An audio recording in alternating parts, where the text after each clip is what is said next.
Selamat pagi, saudaraku seiman dalam Kristus. Salam sehat, sukacita untuk kita semua. Marilah kita siapkan hati dan pikiran kita untuk mendengarkan firman Tuhan. Tuhan beserta kita sekarang dan selama-lamanya. Inilah Injil Yesus Kristus menurut Yohanes bab 3 ayat 7 sampai 15. Dimuliakanlah Tuhan. Janganlah engkau heran karena aku berkata kepadamu, kamu harus dilahirkan kembali. Angin bertiup kemana ia mau, dan engkau mendengar bunyinya, tetapi engkau tidak tahu dari mana ia datang atau kemana ia pergi. Demikianlah halnya dengan tiap-tiap orang yang lahir dari roh.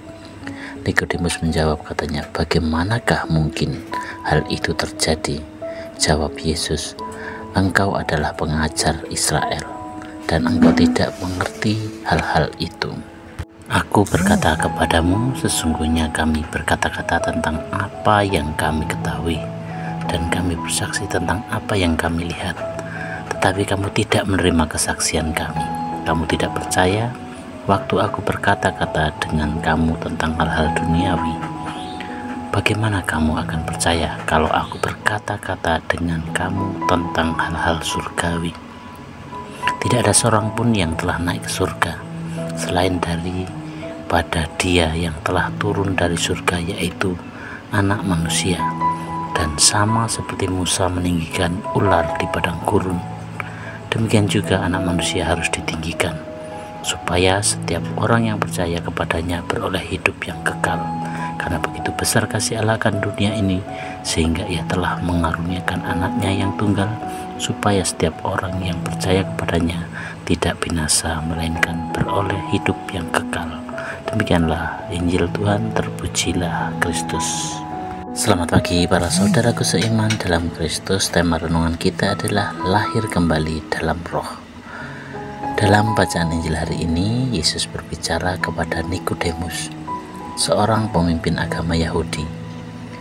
Nikodemus datang kepada Yesus di malam hari mencari jawaban tentang hidup kekal. Lalu Yesus mengatakan sesuatu yang mungkin terdengar aneh bagi Nikodemus. Kamu harus dilahirkan kembali. Lalu Nikodemus bingung, bagaimana mungkin seseorang yang sudah tua bisa lahir kembali? Yesus lalu menjelaskan apa yang dimaksud lahir kembali.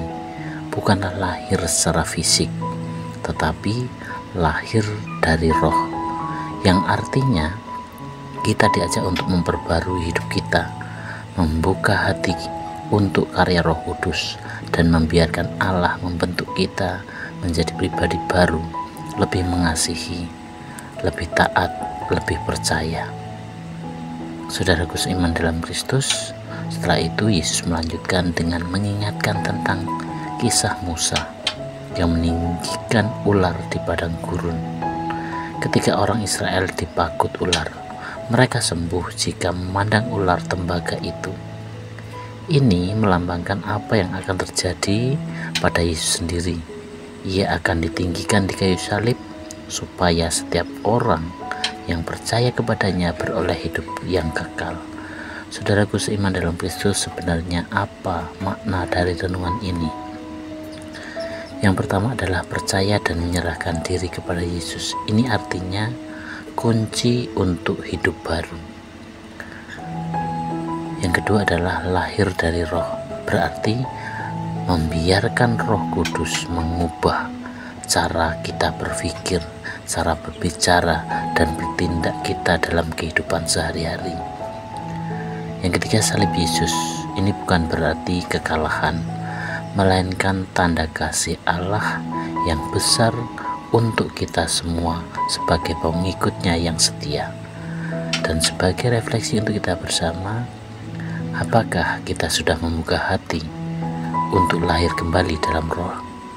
Apakah yang perlu kita ubah dalam hidup kita supaya lebih menyerupai Yesus?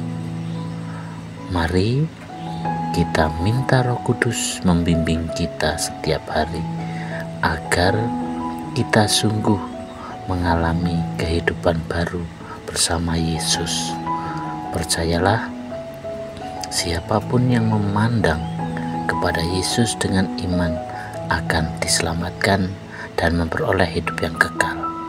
Demikianlah permenungan tadi ini, dan marilah kita akhiri dengan doa. Dalam nama Bapa dan Putra dan Roh Kudus.